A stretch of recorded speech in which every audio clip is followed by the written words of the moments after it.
Olá, eu sou Edgar Amazonas Filho, cofundador da Symmetry. Seja muito bem-vindo ao nosso canal do YouTube. Aqui nesse canal você vai encontrar informações sobre análise quant aplicada em investimentos, seja investimento de renda fixa ou renda variável, e ainda com foco no Brasil ou no exterior.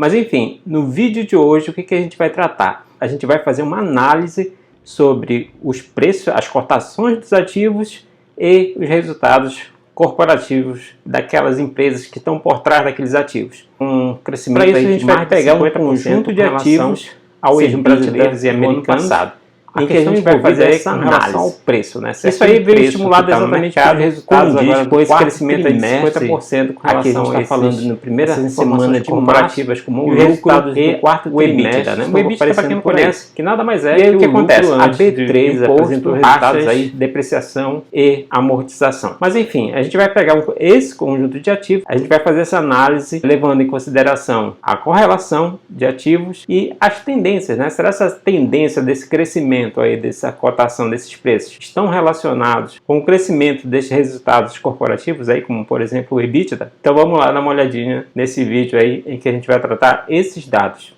A questão toda aí é que muitas vezes o que acontece, né? As empresas soltam resultados, daí tem um burburinho com relação ao crescimento daquele ativo, do preço daquela ação, né? Às vezes o que acontece? Houve um resultado bom e de repente a ação cai. O contrário também pode acontecer, de repente. Houve um resultado ruim, de repente a ação sobe. Então o que acontece? Existe um ruído por trás de toda essa informação que você enxerga aí nessa cotação, né? É o que a gente chama aqui uma relação entre sinal, que é exatamente o crescimento, a tendência real daquele ativo, e o ruído. E quando você enxerga aquela variação daqueles preços, nada mais é que sinal mais ruído. O que acontece? Muitas vezes a precificação ela já vem inclusive sendo feita mesmo antes daquela empresa soltar os resultados. Então o que acontece? Naquele momento em que os resultados realmente são liberados para o público, há em torno disso uma expectativa se realmente se consolidou aquela expectativa, né, com relação àquele crescimento do EBITDA, por exemplo, ou do lucro, ou não, né? Pode acontecer um ou outro. Então, mas o que acontece? Essa informação ela já vinha sendo colocada lá naquele crescimento daquele preço daquele ativo. Isso aí por trás tem um conceito aí de mercados eficientes, né? Muita gente interpreta de maneira errada o que é o mercado eficiente. Eles enxergam, muita gente que ouve a palavra mercado eficiente, associa a mercado perfeito. Não significa isso. Significa que para dada uma entrada, aquele sistema, que no caso é o sistema financeiro relacionado ao mercado financeiro de ações, vai ser processada essa entrada, né? E aí vai ter uma saída, onde essa saída é o preço exatamente daquele ativo. Obviamente essa relação entre entrada e saída, colocando uma visão de engenharia, existe uma eficiência, tá? Obviamente não significa que aquele sistema é 100% eficiente. Pode haver alguma falha em algum outro ponto, por exemplo, em algum ou outro ativo. Então é basicamente isso, falando de uma maneira bem simples, o que seria a nossa visão aqui de mercado eficiente. Reforçando, mercado eficiente não significa mercado perfeito.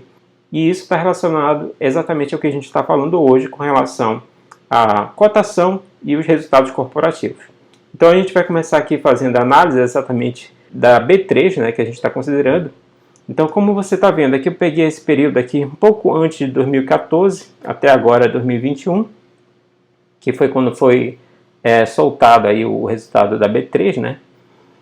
E o que acontece aqui? A gente tem em mais de 2.000 dias um crescimento de 429% na cotação desse ativo, tá?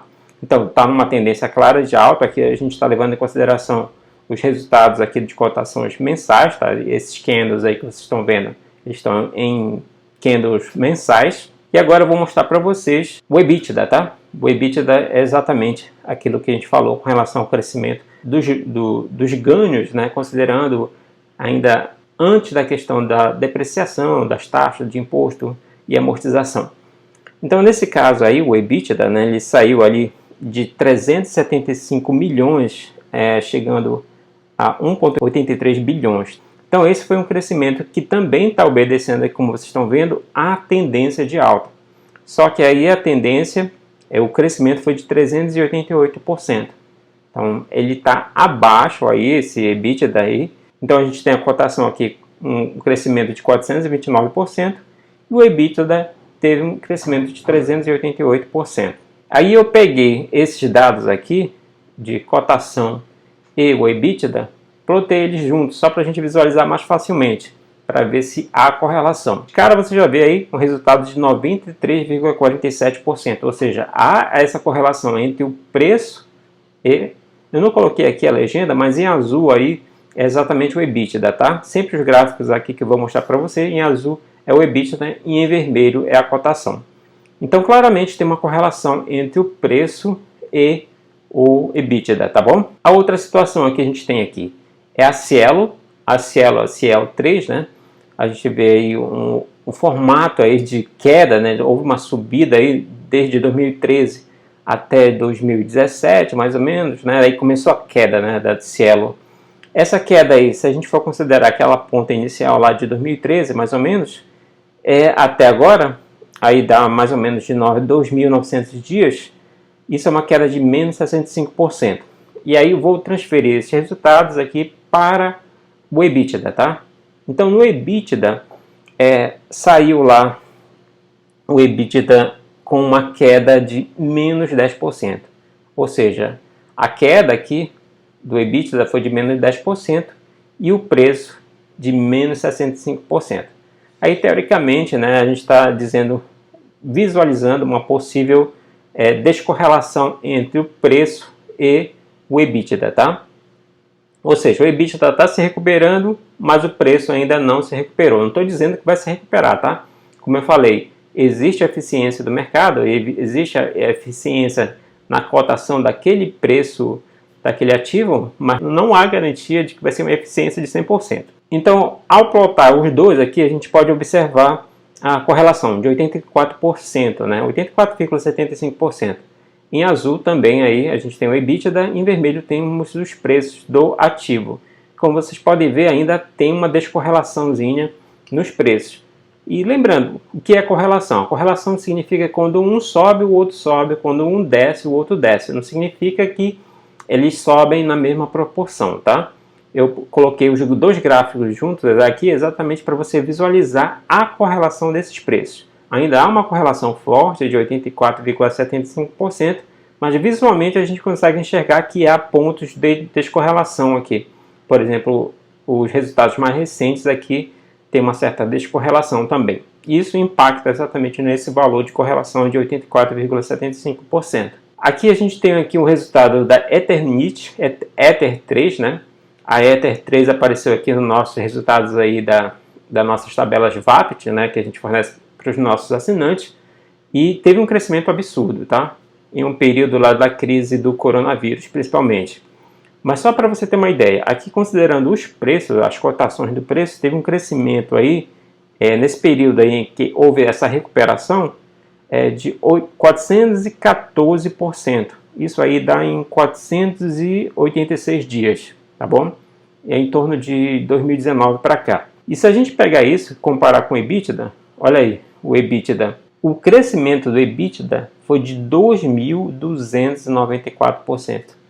Então o crescimento do EBITDA foi muito maior do que está sendo mostrado na cotação. Os dois têm a tendência, a mesma correlação, pelo menos parecida, mas em termos de crescimento houve essa diferença. E aí, comparando os dois, o que acontece aí? Vinha muito certinho ali, muito certinho não, bem parecido, né, a correlação entre os preços, só que de 2000 para cá, 2020 para cá, né, você vê que teve uma certa descorrelação aí entre os preços. Por isso que impactou aqui a correlação de 74,29%.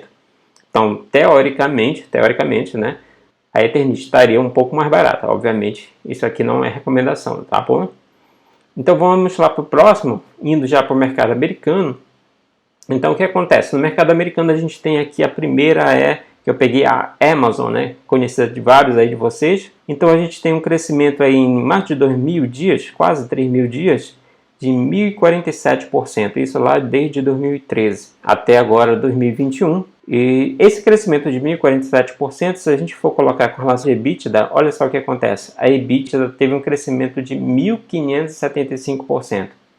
Ou seja, um pouco maior do que o crescimento da própria cotação daquele ativo, tá? E ao plotar os dois juntos, olha aí que vocês conseguem enxergar 97,48% de correlação desse preço desse ativo.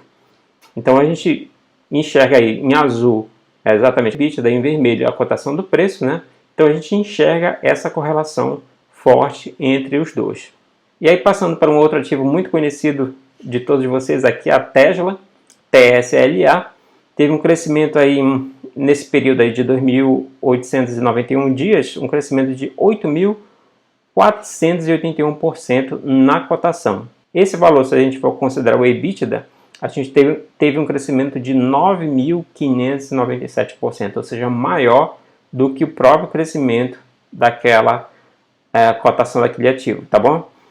Colocando os dois juntos, olha que a gente vê uma correlação aí de 69,56%. Dentre todas essas que a gente mostrou aqui, é aquela que teve a menor correlação, ou seja, não está tão perfeita a relação entre preço, a cotação daquele ativo e o EBITDA, tá? Então é isso que a gente quer dizer com relação à cotação desses preços. Nem sempre vai estar totalmente perfeito, mas vai haver uma certa relação.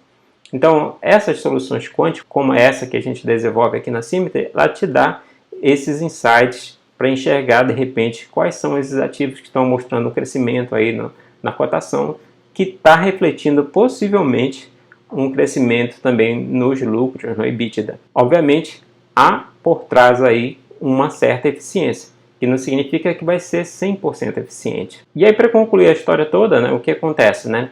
Esses insights que a gente fornece, que você pode ter através de uma informação quant, por exemplo, a nossa, a gente leva em consideração somente a cotação dos preços e algumas outras técnicas que a gente trabalha em cima dessa cotação, elas são informações valiosas, principalmente porque ela pode estar antecipando exatamente esses resultados contábeis que a gente observa aí durante esses lançamentos aí quadrimestrais que estão sendo liberados aí para todos os acionistas.